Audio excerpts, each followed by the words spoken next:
বিসমিল্লাহির রহমানির রহিম। আজকে পরম করুণাময় আল্লাহ তাআলার কাছে শুকরিয়া আদায় করছি।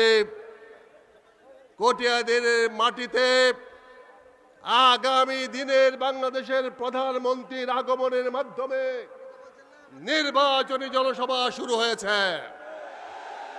ইনশাআল্লাহ আমরা জামাতে আমির সাহেবকে বিনয়ের সঙ্গে বলতে পারি, এই কটিয়াদীর পাকুন্দিয়ার আসন আপনার আসন। এখানে জনগণকে যখন ডাক দিবেন আপনার পাশে সে দাঁড়াবে। আপনি পরিবর্তন চেয়েছেন, আমরা কটিয়াদীর পাকুন্দিয়াতে আপনার হাতে পরিবর্তন নিয়ে আসছি। আমি পরিবর্তিত হয়ে আপনার কাছে এসছি।